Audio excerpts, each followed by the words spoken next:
Ladies and gentlemen, welcome to Chanel Jasmine, the best novel Chanel for romantic stories. Hai guys, selamat datang di channel Jasmine, channel terbaik untuk menyimak novel-novel romantis. Mohon dukung channel ini dengan subscribe, like dan share video-video yang ada di channel ini. Terima kasih.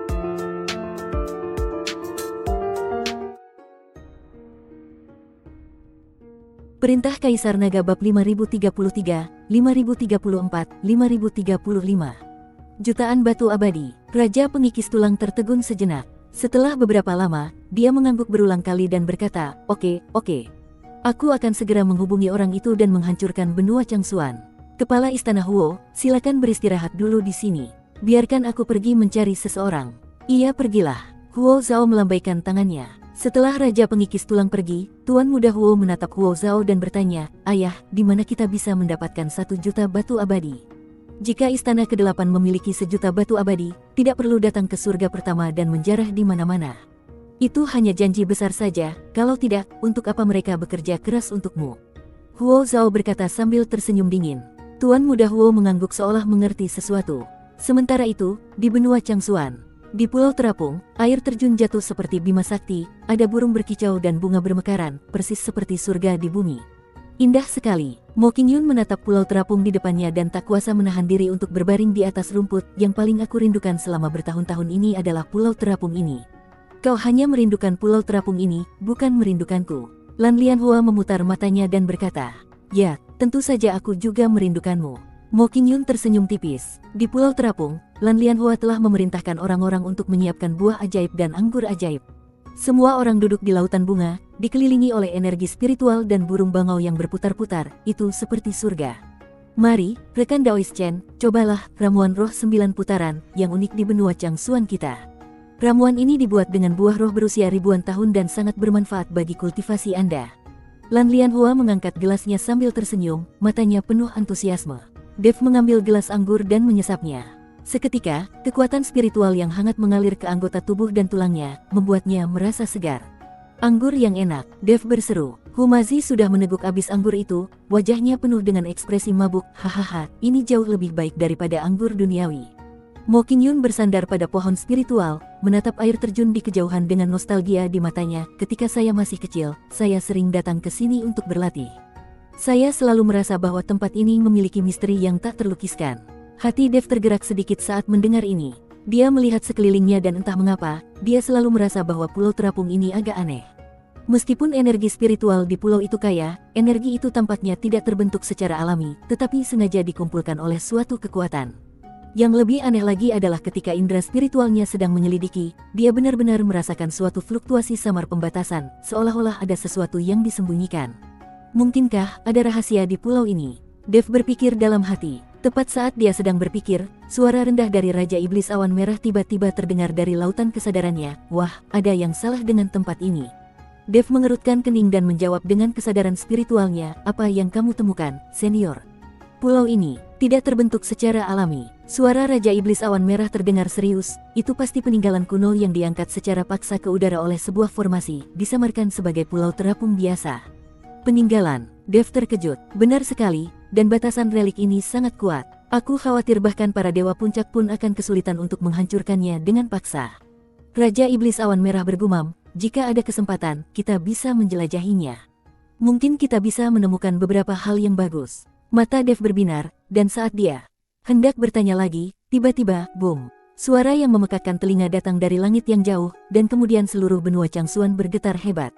Apa yang sedang terjadi? Lan Lianhua tiba-tiba berdiri dan wajahnya tiba-tiba berubah. Seorang kultivator dari benua Changsuan terbang dengan tergesa-gesa, wajahnya penuh ketakutan, lapor. Raja Pengikis Tulang memimpin banyak kultivator iblis dan menyerang formasi perbatasan kita. Apa? Semua orang terkejut. Kami tidak pernah menaruh dendam terhadap kota Pengikis Tulang, mengapa mereka tiba-tiba menyerang kami? Dan kekuatan kota tulang pengikis tidak sebanding dengan benua Changsuan kita. Lan Lianhua berkata dengan sangat bingung. Wajah Mo Qingyun muram, pasti Huo Zhao, sepertinya Tuan Istana ke-8 benar-benar tidak mau menyerah. Cahaya dingin melintas di mata Dev, sepertinya dia ingin membunuh seseorang dengan pisau pinjaman. Lan Lianhua menggertakkan giginya dan berkata, ayo pergi. Kita akan segera pergi untuk mendukung. Semua orang berdiri dan bersiap meninggalkan Pulau Terapung itu. Dev menoleh ke arah pulau terapung misterius itu, merasa agak enggan, tetapi situasi saat ini sedang kritis, jadi dia hanya bisa menghentikan penjelajahan untuk sementara. Setelah aku berurusan dengan iblis, aku akan kembali dan mencari tahu apa yang terjadi. Pikirnya dalam hati. Akan tetapi, saat mereka hendak pergi, seberkas cahaya keemasan redup berkelap-kelip pelan di kedalaman pulau terapung itu, seakan tengah menanggapi sesuatu. Dev dan rekan-rekannya tiba di perbatasan benua Changsuan, tempat puluhan ribu kultivator dari benua Changsuan telah berkumpul. Raja Dongmeng, Raja Cheli, dan Ashnu, semuanya memimpin warga negaranya masing-masing untuk melawan serangan Raja Pengikis Tulang. Ketika Dev dan anak buahnya tiba, mereka melihat kegelapan tak berujung membumbung tinggi di langit. Kehampaan itu dipenuhi awan gelap, dan seluruh langit dan bumi dipenuhi aura pembunuhan. Apakah Raja Pengikis Tulang ini gila? Mengapa dia melawan kita sampai mati? Wajah Ashnu penuh kebingungan. Dia memegang kapak perang erat-erat di kedua tangan, menunggu pertempuran tiba. Banyak kultivator dari benua Changsuan juga membuka mata lebar-lebar, menahan napas, dan memegang senjata di tangan mereka. Meskipun ada puluhan ribu kultivator di medan perang, tidak ada suara sama sekali. Suasananya sungguh menyedihkan. Dev melayang di udara, menatap kegelapan di depannya. Dia bahkan mencium bau busuk. Perang akan segera meletus. Benua Changsuan pernah mengalami penyerangan kota Harimau Terbang, penyerangan Istana ke-8, dan kini penyerangan kota Pengikis Tulang. Setiap kali, benua Changsuan selalu mendapat pukulan berat. Benua Changsuan, yang awalnya memiliki ratusan ribu kultivator, kini hanya dapat menampung puluhan ribu orang. Para kultivator di benua Changsuan merasakan napas kematian di sekeliling mereka, semuanya memasang ekspresi serius, dan beberapa bahkan tanpa sadar mulai gemetar di kaki mereka. Aisyah juga ada di antara kerumunan itu. Meskipun dia adalah tuan putri suatu negara, di saat kelangsungan hidup seluruh benua, bahkan Suan Lu telah maju. Siapakah dia? Seorang putri. Duar. Dalam kegelapan, akhirnya ada gerakan. Bumi mulai bergetar, aura mengerikan di kejauhan terus meningkat, dan kabut hitam melonjak seperti banjir. Bersiaplah. Lan Lianhua meraung, dan semua kultivator di benua Changsuan bersiap. Dev memanggil pedang pembunuh naga dan menatap kabut hitam di depannya, yang terus mendekat, seperti gelombang hitam besar yang hendak menelan seluruh benua Changsuan. Mo Qingyun dan Humazi juga siap, karena pertempuran ini menyangkut kelangsungan hidup benua Changsuan. Kabut hitam membumbung tinggi bagaikan makhluk hidup, merobek langit menjadi warna tinta. Pekat, pedang pembunuh naga milik Dev terbakar di telapak tangannya, dan ukiran kuno yang terukir di tulang punggung pedang memancarkan cahaya redup, seolah memperingatkan akan datangnya bencana. Cahaya keemasan misterius dari pulau terapung itu telah lama terlupakan. Pada saat ini, nasib seluruh benua Changsuan tergantung pada garis perbatasan yang akan ditelan kabut hitam. Yang mulia, fluktuasi energi spiritual di garis pertahanan barat laut telah melemah. Suara Raja Dongmeng bergetar, dan piringan pengukur roh di tangannya berputar tak karuan, dan jarumnya hampir membuat bunyi retakan pada tombol. Raja Cheli dari negara bagian Cheli mengepalkan pedang lembut berlapis emas di pinggangnya, buku-buku jarinya memutih karena kuatnya. Sampaikan perintah, biarkan batalion perisai Zirah mundur 3 mil dan bentuk formasi tempurung kura-kura. Sebelum dia selesai bicara, pola-pola yang menyerupai jaring laba-laba tiba-tiba menyembul dari dalam tanah, dan cairan hitam berbau busuk mengalir keluar dari celah-celah, membuat jubah para kultivator menjadi berlubang-lubang hangus saat mereka menyentuhnya. Cahaya pertahanan biru pucat bersinar dari baju besi perak Putri Aisyah, tetapi tangannya yang memegang tombak mulai sedikit gemetar. Pembantu di sampingnya ingin menyeka keringat dingin dari dahinya, tetapi begitu dia mengulurkan tangannya, dia terhempas oleh kekuatan tak terlihat dan berubah menjadi kabut darah di udara. Diam! Teriakan Lan Lianhua yang jelas terdengar sangat keras di medan perang yang suram. Tangan gioknya terbang, dan 36 hantu teratai hijau mekar di belakangnya, masing-masing memancarkan cahaya yang memurnikan energi iblis. Tetapi meskipun begitu, dia tidak dapat menyembunyikan kesungguhan di matanya. Bayangan teratai hijau itu memudar dengan kecepatan yang terlihat oleh mata telanjang di bawah pengikis kabut hitam. Krek, ciet, suara mengerikan dari tulang-tulang yang bergesekan satu sama lain tiba-tiba datang dari kabut hitam, dan prajurit kerangka yang tak terhitung jumlahnya keluar seperti air pasang. Api hijau hantu berkedip-kedip di rongga mata para prajurit kerangka ini, dan tanda-tanda hitam aneh terjerat di tulang-tulang mereka. Setelah dipotong-potong, mereka dapat dengan cepat disusun kembali, membuat mereka mustahil untuk dibunuh. Sialan, kenapa prajurit kerangka ini tidak bisa dibunuh? Humazi menghancurkan tengkorak 3 prajurit kerangka dengan satu pukulan, tetapi melihat tulang-tulang yang patah itu berkumpul kembali dalam kabut hitam dan berdiri tegak lagi dalam sekejap mata. Dev mengerutkan kening dan mengayunkan pedang pembunuh naga, lalu puluhan prajurit kerangka hancur. Namun setelah beberapa saat, tulang-tulang yang patah itu secara aneh tersusun kembali. Prajurit kerangka ini telah dijatuhi kutukan kematian.